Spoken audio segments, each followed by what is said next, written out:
Muy bien, continuamos entonces con Hechos, capítulo 11. Habíamos visto hasta el verso 21, ¿sí? Hoy vamos a ver del verso 22 al verso 30. Entonces, les decía, ¿no? Si tuviera que ponerle un título a este mensaje, no suelo ponerle títulos a veces, pero yo le pondría un título como que Las gafas de Bernabé, ¿no? Hoy vamos a volver a hablar de un individuo que ya nos ha mencionado la palabra de Dios en ocasiones anteriores, un hombre llamado Bernabé, a quien le pusieron su apodo, ¿no? Su sobrenombre, Hijo de Consolación. Nuevamente vamos a ver a Bernabé en acción. Entonces, al momento que vamos estudiando este verso a verso, te pediría que de alguna otra manera te pongas las gafas de Bernabé y podamos entender por qué él era así y por qué es que Dios nos dice que a través del ejemplo de Bernabé, nosotros también podamos imitar este accionar de Bernabé, porque la Biblia lo va a llamar hombre bueno. Y tú dices, hombre bueno, definitivamente hombre bueno no lo hay, decimos muchas veces, ¿no? Pero vamos a ver, la Biblia lo llama hombre bueno. Ya anteriormente lo ha llamado hijo de consolación. Pero esto no lo hace porque Bernabé nació así, sino porque justamente vamos a ver que las causas para que la Biblia lo llame hombre bueno es porque estaba lleno del Espíritu Santo y lleno de fe. Y la fe y el Espíritu Santo no vienen simplemente de noche a la mañana, sino son porque este hombre ha creído y está meditando y está siendo lleno de la palabra de Dios. Entonces, para poder contextualizar un poco, te invito a que lo leamos desde el verso 20. Ya nos hemos quedado en el 20, 21. Vamos a leerlo desde el verso 20. Mira lo que dice. Pero había entre ellos unos varones de Chipre y de Cirene, los cuales cuando entraron en Antioquía hablaron también a los griegos, anunciando el evangelio del Señor Jesús. Y la mano del Señor estaba con ellos y gran número creyó y se convirtió al Señor. ¿Se acuerdan de este pasaje que vimos el domingo pasado? Mientras que los religiosos, por así decirlo, ¿no? Aquellos que de alguna manera los ya creyentes, pero todavía con su corazón un poco de judío, un poco todavía tradicionalista, se pasaban de largo y no entraban a estas ciudades. Y leíamos nosotros el verso 20, pero unos varones, dice, de Chipre y Serene, los cuales cuando entraron a Antioquía hablaron también a los griegos. Y decíamos, ¿cómo es que Dios siempre tiene un remanente de personas que se identifican o se identificaron de alguna manera con los gentiles y entendieron que el Espíritu Santo no solamente había venido sobre Jerusalén, sino también sobre los gentiles? Acababan de ver un evento en la casa de Cornelio y vemos que estuvieron confrontando a Pedro por haber hecho esta obra maravillosa a través del Espíritu Santo, ¿no? Y Pedro defendiéndose y diciendo, pero lo hizo el Espíritu Santo, ¿no? Y ellos entendieron que de pronto el Espíritu Santo no solamente vino sobre los judíos, sino también sobre los gentiles, ¿no? Pero veíamos aquí este remanente que ingresa a un lugar llamado Antioquía y dice que le predicó a los griegos. Y el verso 21 dice, y la mano del Señor estaba sobre ellos y gran número, y cuando la Biblia dice gran número, es porque era gran número, ¿no? Gran número de ellos se convirtió al Señor. Entonces en Antioquía se estaba formando una nueva iglesia, ¿sí? Pero ¿dónde quedaba Antioquía? Antioquía quedaba al norte de Jerusalén, no muy cerca, sino aproximadamente a 3 a 4 días de camino, ¿no? O sea, a pie, lógicamente. Antioquía era una ciudad muy importante del Imperio Romano, era otra ciudad gentil, o sea, una ciudad romana, nuevamente, ¿no? Vemos, por eso es que los otros se pasaban de largo, porque además en Antioquía había bastante cultura griega,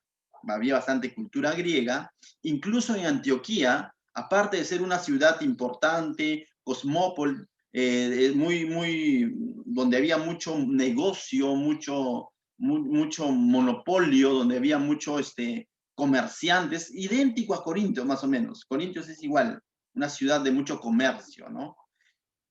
Pero además de eso, ellos tenían un templo también dedicado a la diosa Dafne. Y tal igual como sucede en Éfeso, en Corintio, en estos templos muchas veces eh, eran las que servían en estos templos eran sacerdotisas, pero sacerdotisas, estamos solo adultos, ¿no? Prostitutas, o sea que de alguna otra manera a través de estos ritos adoraban a su diosa, ¿no? Dafne. Entonces, era un lugar bien picante, si podríamos decirlo, un lugar lleno de paganismo, donde había mucho desorden, y por ende los convertidos en gran número de alguna manera también arrastraban estas costumbres, ¿no? Entonces, por eso que el judío por lo general decía, el judío cristiano, ¿ah? El ya convertido, acá no me meto, no me paso de largo. Pero hubo unos varones que sí ingresaron y predicaron el evangelio. Pero de alguna manera esta noticia nuevamente el chisme llega antes que el chismoso, va a llegar ¿a dónde? A Jerusalén, donde están los apóstoles. Va a llegar y ellos van a decir, no sé si dijeron como yo, pero dijeron, chispas, ¿qué hacemos? ¿No? O sea, ya se está formando una nueva iglesia, no solamente ya es una casa de Cornelio, ¿no? Ya no solamente es de pronto Felipe predicando a un eunuco, y ya no solamente es un Cornelio con su gente, ya no es una familia, y ya no es, bueno, hasta los samaritanos podemos decir, porque en el fondo había un hilo conductor que los unía, en Samaria también ya había iglesia, pero ahora ya es una ciudad, y encima una ciudad con todas esas características que te acabo de decir, ¿no? Una ciudad, y ya imagínate cómo era la iglesia, ¿no? Nuevos creyentes, lleno con sus costumbres, era una iglesia de pecadores. Yo no imagino cómo habrá sido esta iglesia, supongo que más o menos como la nuestra, ¿no? Entonces, de pecadores, lleno de pecadores, definitivamente. Entonces, era para decir, wow, ¿qué hacemos? Y mira lo que sucede entonces en el verso 22, y ahí vamos a comenzar a ver ciertas características y va a aparecer justamente un personaje. Mira lo que dice el verso 22. Llegó la noticia de estas cosas a oídos de la iglesia que estaba en Jerusalén y enviaron, ¿a quién? A Bernabé. Y enviaron a Bernabé que fuese hasta Antioquía. Por algún momento yo me pregunté y dije, qué atinado haber enviado a Bernabé, porque él tenía por así decir, el carácter formado por Dios para ir a personas como ellos. Si hubieran enviado a Santiago, ¿cómo creen que hubiese sido Santiago? Santiago era bravo. La fe sin obras es muerta. Y en una le decía, la fe que ustedes tienen no es fe. Si hubiesen enviado a Juan, Juan era blanco-negro, ¿no? Cristo o el mundo, o sea, escoge, ¿no? Hoy hemos estudiado las cartas de Juan. Juan es una persona directa, en amor, pero directa, ¿no? Santiago también. O sea, definitivamente, pero enviaron a un hombre llamado Bernabé, de quien ya hemos escuchado, a quien le habían puesto por sobrenombre, ¿qué cosa? Hijo de consolación, ¿no? Porque en realidad él se llamaba José de nacimiento. Este nombre de Bernabé se lo pone la iglesia, los creyentes, en base a sus hechos, a su forma de vida, a su piedad, es que le ponen ellos este sobrenombre. Entonces, era un hombre, por así decirlo, bien ganado. Bernabé, en una ocasión, en Hechos 4, luego lo revisas, versos 36 y 37, dice que él vendió su herencia para ponérselo a los pies de los apóstolos para las personas necesitadas que estaban en la iglesia, ¿no? Y lógicamente hay otra historia ahí que alguien más quiso imitar ese acto de Bernabé, pero en la carne, y terminó estirando la pata, ¿no? Ananías y Zafira, no sé, ¿se acuerdan? Pero Bernabé lo hizo de una manera genuina y por eso se le puso el sobrenombre hijo de consolación. Bernabé también es aquel que cuando de pronto Pablo, ya convertido, viene a la iglesia de Jerusalén y todos los discípulos lo ven de lejos, nada más como que es Pablo, ¿no? ¿Y quién puede confiar en Pablo si él es el que tenía cartas para apresarnos, ¿no? O sea, y había un resentimiento con Pablo, y Bernabé nuevamente vemos cómo interviene y dice, Pablito, vamos, y aboga de alguna manera por Pablo, ¿no? Esto está en Hechos 9, verso 27. Entonces, ese era Bernabé. Entonces, Bernabé era el hombre indicado para poder manifestar la gracia de Dios a los gentiles, a este pueblo donde había toda una mezcla de paganismo y todo eso, pero se estaban convirtiendo. Y la Biblia dice en el verso 21 que la mano del Señor estaba sobre ellos, eso no se podía negar. Tenían un pasado definitivamente distinto al judío. El judío tenía un pasado más tradicionalista, más religioso, mientras que los de Antioquía tenían un pasado lleno de paganismo, sí, pero no podemos negar que la mano del Señor estaba sobre ellos. Entonces, esta iglesia era el Señor. No era perfecta, como hoy en día muchas iglesias no lo somos, ¿no? Estaba lleno de pecadores, al igual que nuestra iglesia. Pero lógicamente también vamos a ver que no es que Bernabé va y dice, bueno, les doy las buenas nuevas y los deja ahí. Lógicamente va a ir con un propósito, pero tenía que tener las características para que pueda ver con gafas de gracia y no con gafas de religiosidad. Porque si él iba con unas gafas de religiosidad, definitivamente hubiese vuelto con un informe a Jerusalén diciendo, no es del Señor. Y listo, ¿no? Y se cortó la iglesia de Antioquía. Pero vemos que va a ir Bernabé y Dios va a usar esto, ¿no? Que pueda ir Bernabé. Entonces, como te vuelvo a decir, si hubiera ido Santiago, Juan, la historia hubiese sido otra, ¿no? Pero ahora tú dices, entonces Santiago y Juan están mal. Porque yo veo esto un ejemplo de personas, de hombres de Dios que están en la Biblia, que incluso han escrito cartas a la Biblia. No es que estoy diciendo personas que eran religiosas, no, sino que ellos tenían un porte más rígido y pegados a la palabra. Y eso es bueno, no es que esté mal, ¿no? Y la Biblia nos presenta ambas cosas. Cuando tú estudias Santiago es una carta que en lo personal a mí me revuelca Santiago en el sentido de que es práctico, ni frío ni caliente, ¿no? O sea, dices tibio, entonces te dice, ¿tienes que ser frío o caliente? El hombre de doble ánimo, y al doble de doble ánimo Santiago lo revuelca, diciendo, no puede ser un hombre de doble ánimo, y lo anima a que sea un hombre consistente, ¿no? Entonces Santiago es una carta bien así, directo, ¿no? Fe en acción, dice. La fe sin obras es muerta, dice. No solamente oidores, sino hacedores, dice. Ese es Santiago. Y eso es bíblico. Pero leer estas cartas sin llevar el balance de las cartas de gracia que escribe Pablo, por ejemplo, estamos en peligro de irnos a un extremismo y pensar que la fe es la salvación es por obras. Ambos son válidos y ambos son palabras de Dios y ambos nos llevan al equilibrio. Por eso que cada vez que leo un pasaje de Santiago o de Juan mismo, ¿se acuerdan de Juan? Decía, ¿no? El que no tiene amor al prójimo no ha conocido a Dios, ¿se acuerdan? Si eso lo leemos fuera del contexto bíblico, definitivamente diríamos, como no tengo amor al prójimo, entonces no he conocido a Dios, oh, no soy salvo. Pero cuando vamos a todo el contexto bíblico, lo entendemos de otra manera, ¿no? Entonces, qué bueno es poder coger de ambos, ¿no? De Santiago, de Juan, pero también de Pablo, cuando habla de la gracia, en Efesios, por ejemplo, ¿no? Efesios 2 dice, porque por gracia sois salvos. ¿Por qué Pablo hablaba de gracia? Porque él había sido salvo por gracia. Entonces, ¿cuál es nuestra responsabilidad como creyentes, hermanos? Abrazar las dos posturas, y las dos posturas son bíblicas, y eso trae al equilibrio. Ese dice es una tensión armónica, dicen algunos entendidos de la palabra, es una tensión armónica. Pareciera que se contradicen, pero muy por lo contrario, se complementan. Y nosotros como padres podemos experimentar eso incluso en nuestros hijos, ¿no?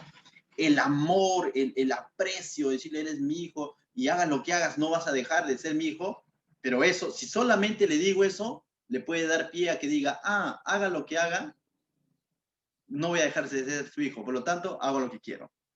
Pero viene la otra parte, ¿no? Decimos, por lo que eres mi hijo, te pido que no hagas esto.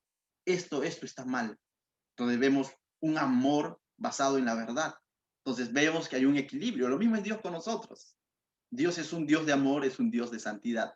Decíamos, ¿no? Es un Dios de bondad, pero es un Dios de juicio. Es un Dios de amor, pero es un Dios de ira. Y esa es la Biblia, mis hermanos, en todo su pasaje, ¿no? Y eso lo vemos desde el Antiguo Testamento. Eso lo vemos en Juan 3:16. Entonces, vamos a ver qué sucedió con esta visita entonces de Bernabé a este lugar. Vamos a ver cómo es que Dios usa a Bernabé y ahí vamos a ver ciertas características de Bernabé. Por eso te decía, ponte las gafas de Bernabé. Dice, verso 23. Cuando llegó, dice, cuando llegó y vio la gracia de Dios. ¿Qué es lo que vio primero? La gracia de Dios. Se regocijó y exhortó, dice, a todos los que con propósito de corazón permaneciesen fieles al Señor. Pero lo primero que él hace, dice, es vio la gracia de Dios. Es decir, más allá de ver quizás los errores que definitivamente lo tenía la iglesia por ser una iglesia nueva, por estar formándose una ciudad pagana, definitivamente de pronto había muchos problemas en forma de vestir, en forma de hablar, en forma de ministrar el culto. Definitivamente traían mucha cultura griega, mucha cultura de esa ciudad de Antioquía, ¿no? Donde había religiosidad, paganismo, pero antes de ver quizás él y corregir todos esos errores, primero lo que vio fue gracia de parte de Dios. Identificó que ciertamente la mano del Señor estaba sobre ellos. Y lo que hizo fue que frunció el ojo y dijo, no puede ser la iglesia. No, no dijo eso. Lo que dice, él se regocijó, se gozó. La gracia, mis hermanos, trae gozo. La religión trae enojo, cuestionamiento, crítica. Eso es lo que normalmente hace la religión. El corazón religioso muchas veces condena a primeras. Ese es el corazón religioso. A primeras condena al creyente inmaduro probablemente. Pero la gracia muchas veces primero trae gozo. Y eso es lo que necesitamos. Y por eso que necesitamos ponernos los lentes o las gafas de Bernabé para cuando nosotros también de alguna otra manera nos toque experimentar algo similar. La gracia de Dios nos recuerda que estamos vivos. Y por eso nos debemos de regocijar, ¿no? Y la gracia de Dios nos recuerda que todos hemos sido salvos por gracia.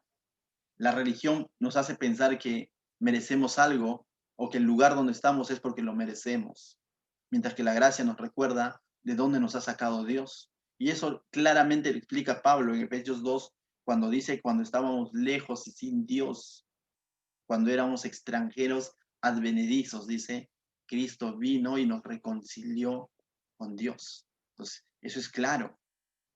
Pero en segundo lugar, en este mismo pasaje vemos a Bernabé, no solamente regocijándote, porque imagínate si solamente se hubiese regocijado diciendo, oh, gloria a Dios, qué chévere, bacán, entonces me vuelvo a Jerusalén, ellos hubiesen pensado que lo que están haciendo está bien y ahí queda, ¿no? No, vemos en la segunda parte de este versículo, dice, y exhortó. Y la palabra exhortó definitivamente es animó, edificó, enseñó, instruyó. Y definitivamente los instruyó según la palabra de Dios. Y si él exhortó, es porque había necesidad de exhortación. No dijo, oh, me gozo, qué bueno, ya se convirtieron, sigan siendo como siempre, ¿no? No hay problema con su cultura. Y se iba, definitivamente sería un evangelio incompleto. Manifestó la gracia, el gozo, pero al mismo tiempo exhortó a todos, lógicamente a todos los de la iglesia, dice, a que con propósito de corazón, ¿qué cosa? Permanecieran, ¿qué? Fieles a quién?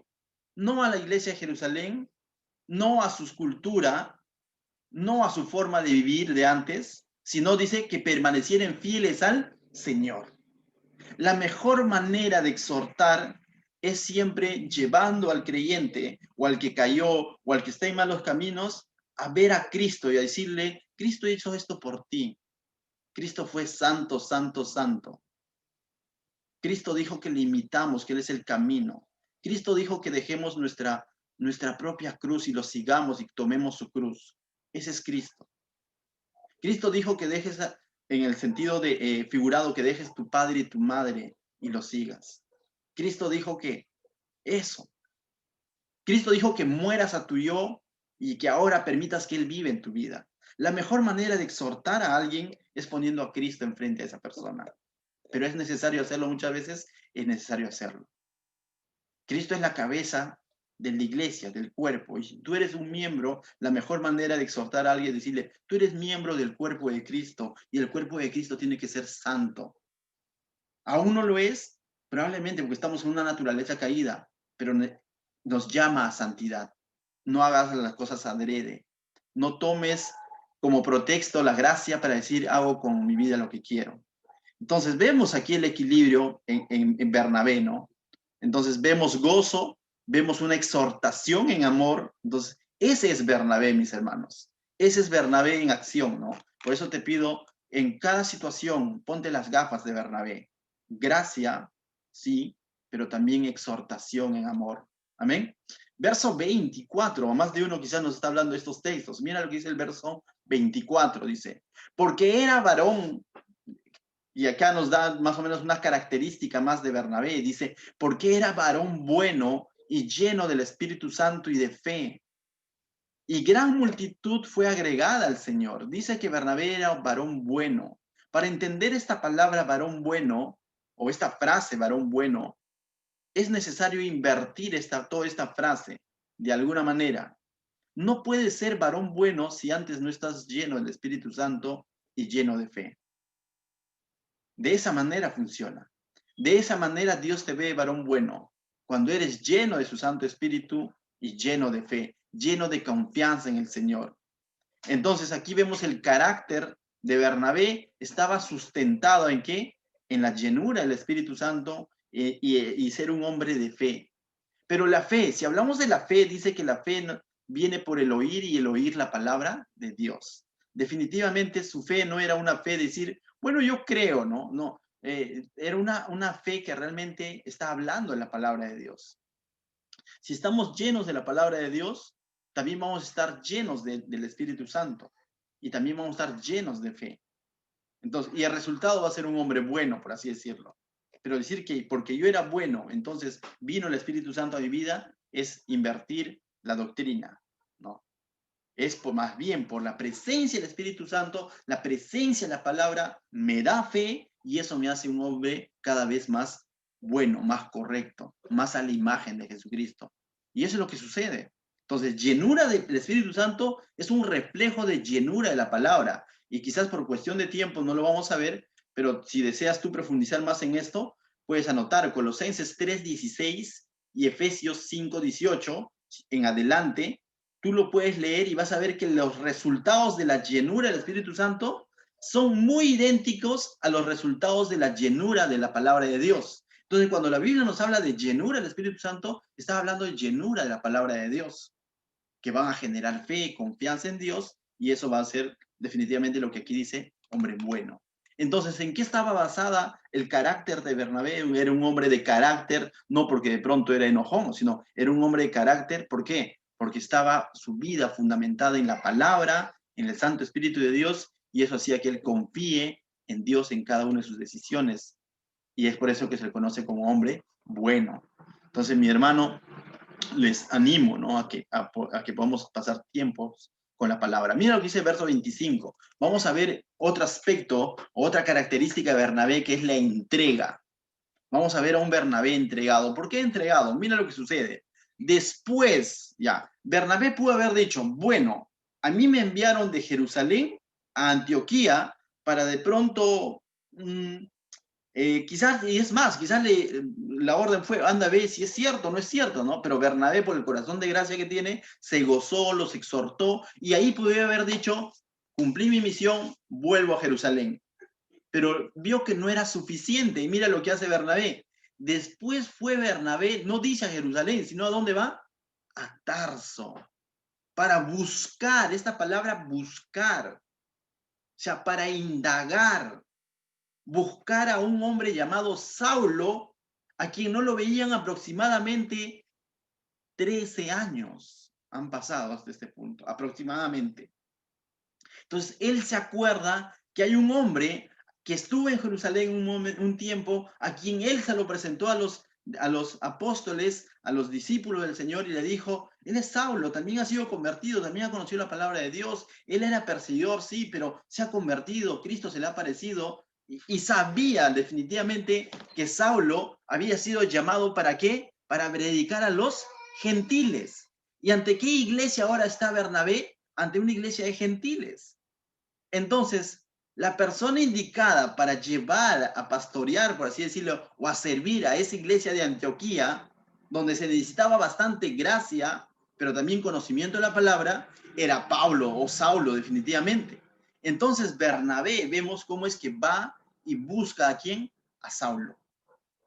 Y mira lo que dice, y hallándole le trajo a Antioquía, y hallando a Saulo le pagó el vuelo del avión, el pasaje, los viáticos y todo, y lo llevó a Antioquía. A esto no se lo conoce otra cosa, una palabra más sencilla como entrega. Bernabé no solamente fue a cumplir algo por cumplir, realmente estaba preocupado, interesado, porque esa iglesia de Antioquía crezca en la palabra, que esa iglesia de Antioquía sea un puesto de batalla del Señor. Entonces, ese era Bernabé. Y mira lo que sucede en el verso 26, ¿no? Entonces hemos visto hasta el momento el gozo de Bernabé, hemos visto el amor de Bernabé, hemos visto el carácter de Bernabé, hemos visto la entrega de Bernabé. Ahora vamos a ver la identidad que se va a dar en esta iglesia. Mira lo que dice verso 26. Y se congregaron allí todo un año en la iglesia y enseñaron a mucha gente. ¿Para qué llevó a Saulo? No lo llevó porque de pronto para decirle, mira lo bonito que está sucediendo acá. Lo llevó ¿para qué? Para enseñar. Porque él sabía que Saulo tenía ese llamado de predicar a los gentiles. Y esto definitivamente es un hecho del Espíritu Santo.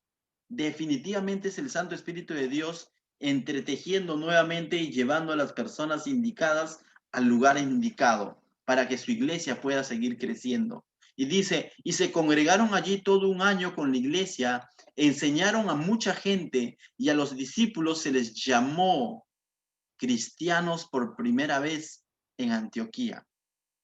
En Antioquía sucedía dos tipos de personas. Los religiosos, que venían a ser los judíos, quienes los miraban de lejos, y los paganos, gentiles, que vendrían a ser aquellos que tienen múltiples dioses, cada quien con su templo, cada quien a su manera, cada quien con su sacerdotisa, incluso con mucho paganismo, con incluso sacerdotisas prostitutas. Definitivamente había dos tipos de personas, los religiosos, por así decirlo, conservadores judíos, y los gentiles paganos. Y ninguno de los dos eran buenos a los ojos de Dios. Pero aquí vemos a Bernabé llevando a Saulo y juntos enseñando alrededor de un año. No es que se quedaron un año, sino este año es porque después de esto va a haber un evento. Al año de que ellos se están congregando va a suceder un evento que vamos a verlo en unos minutos. Pero por eso nos pone el indicativo de un año. Definitivamente se pudieron haber quedado más tiempo. Pero mira lo que sucede. Entonces, dice algo interesante. Se les llamó cristianos por primera vez. Entonces, no se los identificó como judíos religiosos, tampoco se les identificó como impíos, gentiles, sino como se les identificó como cristianos. Y la palabra cristianos es, se les identificó o se les comenzó a conocer como Cristos chiquitos. Y a alguien no se le conoce como Cristos chiquitos, no por cómo canta, no por cómo predica, sino por cómo vive. Porque como Cristo vivió aquí en la tierra marcó realmente una gran diferencia con el fariseo, el saduceo, y también marcó una gran diferencia frente a la prostituta, el cobrador de impuestos. Cristo no lo pones en ninguno de los dos bandos. Él fue totalmente distinto al religioso judío y distinto al pecador. Él fue alguien que predicó el mensaje, pero también vivió el mensaje. Y eso es lo que se está dando ahora en Antioquía, en este lugar. Y los están llamando cristianos por primera vez. Ni impío ni religioso, sino cristiano. ¿Cuál es tu identidad, mis hermanos? ¿Cuál es nuestra identidad? Nuestra identidad no debe ser de que nos vean como unos religiosos fanáticos, pero tampoco que nos vean al igual que al mundo. Si te están viendo como un religioso fanático, algo está mal. Definitivamente está mal. Está haciendo una barrera para que la gente conozca a Dios. Pero si te están viendo como el mundo, también algo está mal, porque no hay ningún cambio del Evangelio en tu vida. Tiene que haber un cambio. Pero no, este cambio no puede ser para pasar de impío, de pecador, de lo que fuese, a religioso. No. Este cambio tiene que ser para que seas alguien distinto. Lamentablemente Acuña nos robó la frase, ¿no? Una raza distinta. Bueno, nosotros somos hijos de Dios, una creación diferente, ¿no? Entonces, mis hermanos, no se trata de religiosidad, tampoco se trata de vivir un cristianismo light que de pronto el mundo no logra distinguir. Dice, pero si es igual que siempre, pero si yo no veo ningún cambio, pero si el único cambio que he visto en este varón o esta mujer es que de pronto ahora solamente lo escucho ir domingos a la iglesia, pero de ahí sigue siendo igual en el trabajo. Peligro, danger. No puede ser así. El cristiano es diferente en la iglesia, en el trabajo, en la casa, en el mercado, es distinto. No es un religioso, es distinto. Pero tampoco nos vayamos a ese extremo de religiosidad donde digan, Ya no se le puede ni hablar porque de pronto todo te saca Biblia y de pronto te condena. Esos dos extremos son peligrosos. Un cristianismo religioso, peligroso. Pero un cristianismo light, donde no se ve ningún cambio en tu vida, también peligroso. Lo que nos está exhortando es que tengamos nuestra propia identidad. ¿Basada en qué? En Cristo. Que se nos diga cristianos porque lo somos, porque lo vivimos, por cómo hablamos, por qué publicamos, por qué es lo que compartimos en nuestras redes, por qué es lo que abrazamos, por cómo educamos a nuestros hijos, por cómo es que somos como vecinos, por cómo somos como hijos, como padres, como esposo, que se nos identifique como cristianos por donde se nos vea. Ese es el cristiano. Entonces, mis hermanos, nuevamente, que nuestra identidad no esté basada en una religión, pero que tampoco nuestra identidad se diluya en el mundo y se piense que no ha habido ningún cambio. Que nuestra identidad esté basada en ¿quién? En Cristo. Y eso es lo que sucedió con esta iglesia, a donde fue Bernabé y ahora Saulo. Pero todo esto se dio producto de ¿qué? De la enseñanza. Si no hubiera habido enseñanza, no hubiera habido estos resultados. Hubo enseñanza, hubo entrega de estos hombres, hubo disposición. Entonces marcaron una nueva identidad en ese lugar, ciudad romana. Entonces, mis hermanos, que nuestro estilo de vida tiene que ser como el estilo de vida de Cristo. Pero, pastor, eso es imposible, pero estamos camino a ello, pues. Para eso está la iglesia. Para eso es que dice Efesios que todos estamos siendo formados, dice, para a la estatura de Cristo.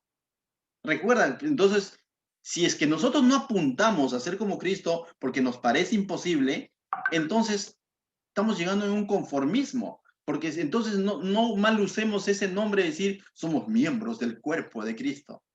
Pero al mismo tiempo digo, no, pero como Cristo es tranca. No vamos a llegar a ser como Cristo aquí en la tierra definitivamente, pero apuntemos a ello, cada vez más guardando una vida de santidad, ¿no?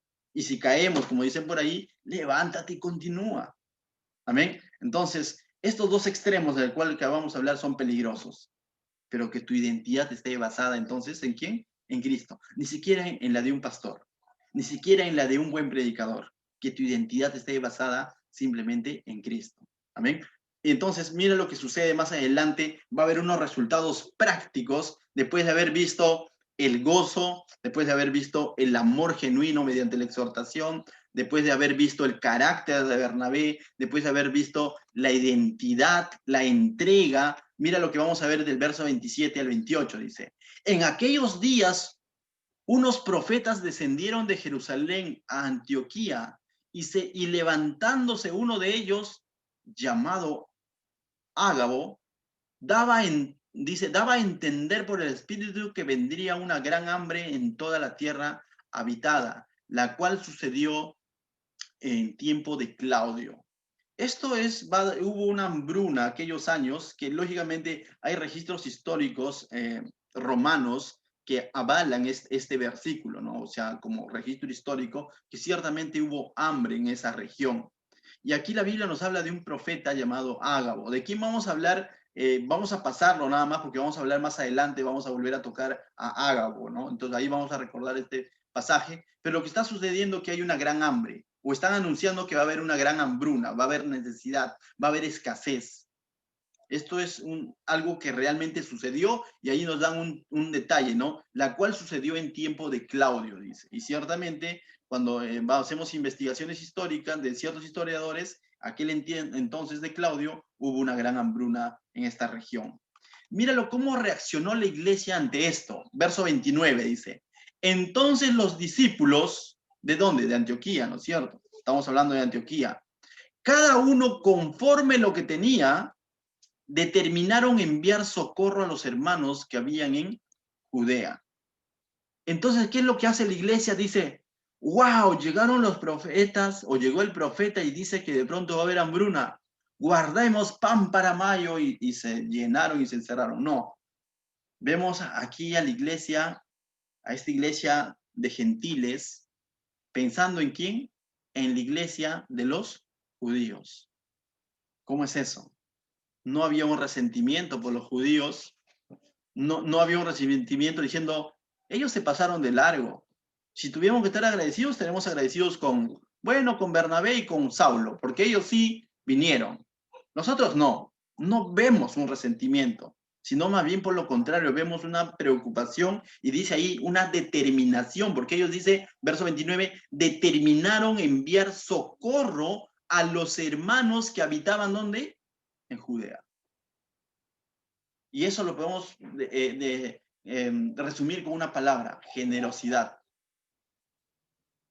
Esta iglesia lo caracterizó por la generosidad, el amor al prójimo. Amaron a la iglesia de Jerusalén. No pensaron en ellos mismos, sino en el prójimo. Y ese es otro de los resultados de entender la gracia de Dios. Ya no solamente pensar en mí, sino incluso pensar en el prójimo. Porque ellos pudieron decir, ¿sabe qué? Guardemos pan para mayo. Oye, ¿y los de Judea? Bueno, que se los arreglen. ¿Acaso ellos no se pasaban de largo? Pudieron pensar así, pero eso sería carne, eso sería religiosidad, eso sería revanchismo. Y no vemos eso, sino muy por lo contrario, vemos pensando en el prójimo. Y no solo determinaron o pensaron hacer esto. Mira lo que dice el verso 30, lo hicieron. Verso 30 dice, lo cual en efecto hicieron enviándolo a los ancianos por mano de ¿quién? De Bernabé y de Saulo, lo cual en efecto hicieron. No solamente hicieron promesas de decir, ¿qué tal si le enviamos? No solo fue una iniciativa, sino concretaron en un acto. Cuán importante es que aquello que de pronto tengo pensado, como que yo quisiera hacer esto, como que yo quisiera ayudar, o como que yo quisiera, pero si se queda en el yo quisiera, déjame decirte, de nada vale. Es emocionalismo. Ese yo quisiera se tiene que convertir en hechos. Recuerda que si es del Señor, Él produce el querer como el hacer. No puede quedarse en un querer, en una intención. Oye, yo también quería ayudarlo. No se quedó así, sino dice, en efecto lo hicieron. Hechos y no palabras, le decimos a los candidatos, ¿no? Y de pronto también es una frase válida como para decirle al cristiano, ¿no? Hechos y no palabras. Es que yo pensaba cambiar. Es que yo también pensaba ayudar. Es que yo también pensaba servir. Es que yo también quiero servir. No tanto está en que si lo piensas o quieres, hazlo. Si es de Dios, Él produce el querer como el hacer.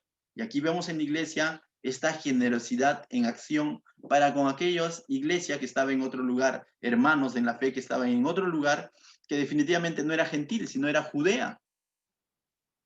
Pero lo interesante también, como un adicional, como un bonus, ¿no? Hemos visto hasta el momento el gozo, el amor de la exhortación, hemos visto el carácter, la identidad de la iglesia, hemos visto la generosidad, pero como un bonus, por así decirlo, que debemos tener es la confianza. Lo interesantemente, ¿cómo es que confiaron todo esto en estos dos hombres, Bernabé y Saulo? Aquel entonces, no sé, habrán sido granos, habrán sido cosas para comer.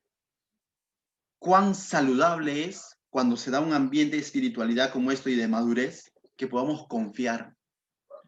Y que nosotros, cada uno de nosotros también seamos de confianza para que si alguien más quiere bendecir a alguien, no tenga esa desconfianza de decir, pero si le doy a tal, le hará llegar realmente, no sé si te ha pasado, ¿no? Porque nuestra carnalidad podemos pensar, ¿no? Como humanos, ¿no es cierto? Estamos en Perú, pues, y en Perú todo pasa, ¿no es cierto? Pero como cristianos que nuestro testimonio sea de confianza, ¿no? Y no perdamos esa confianza ante alguien más, ¿no? Aquí en la iglesia nosotros somos testigos de que muchas veces se hace llegar bendición. Al inicio muchas personas que hacían llegar bendición pedían diciendo, tómale unas fotitos porque de todas maneras para reportar a quienes también les ayudaban, ¿no?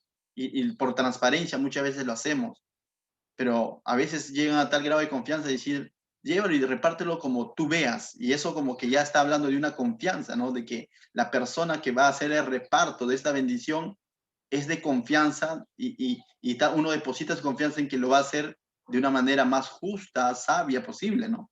Entonces, vemos aquí que estas personas confiaron en Bernabé y en Saulo. La pregunta sería, ¿estamos siendo de confianza para los demás? ¿Alguien más podrá encomendarnos algo así cuando quiera ayudar al prójimo? ¿O de pronto estamos generando desconfianza, ¿no? Entonces, mis hermanos, te animo a que tengas ese gozo de Bernabé, ese carácter de Bernabé, ese amor de la exhortación saludable que dio Bernabé, esa identidad que tuvo en la iglesia, esa generosidad que tuvo en la iglesia, pero que también seas de confianza frente a los demás. Amén. Recuerda, la gracia produce gozo, la religión produce culpa, crítica. Eso hubiese hecho un religioso si llegaba a esa iglesia. La gracia produce amor, la religión produce odio. La gracia produce carácter, la religión produce soberbia. Más hago, más soy. Esa es la religión. En cambio, la gracia produce carácter, hombres consistentes, llenos de sabiduría, llenos del Espíritu Santo, llenos de fe. La gracia produce entrega, la religión produce comodidad, desde la banca nada más. La gracia produce entrega, así como Bernabé tuvo que ir hasta Tarso, pagar su boleto de avión, bueno, de barco a lo mejor, porque lo separa una especie de lago o mar. Tuvo que ir y traer a Saulo. Entonces, eso produce la gracia, entrega. La religión produce comodidad. Bueno, que alguien más lo haga, eso dice la religión. La gracia produce identidad. La religión produce idolatría. Idolatran a cualquier cosa menos a Cristo. Los que estamos en la gracia, nuestra identidad está en Cristo. La gracia produce generosidad. La religión produce egoísmo. Hola, hola. ¿Me escuchan ahora? ¿Ahora se escucha? Muy bien, disculpen. Sí, sí.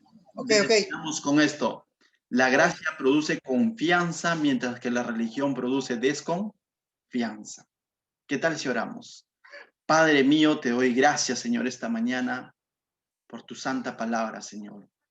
Gracias porque nos has hablado claramente, Señor, a través de la vida de este hombre Bernabé y de la iglesia que se encontraba formándose, Señor, en Antioquía. Gracias, mi Dios. Ayúdanos a ver con las gafas de Bernabé, Señor. A poder ver las cosas bajo tu perspectiva, Señor. A no perder, Señor, estas características, Señor, que deben de caracterizarnos, Señor, como iglesia, como cristianos que somos, Señor. Gracias, Señor, por enseñanza esta mañana y gracias por cada persona, Señor, que ha escuchado tu palabra. Ayúdanos a ponerlo en práctica, Señor. En el nombre de Jesús. Amén.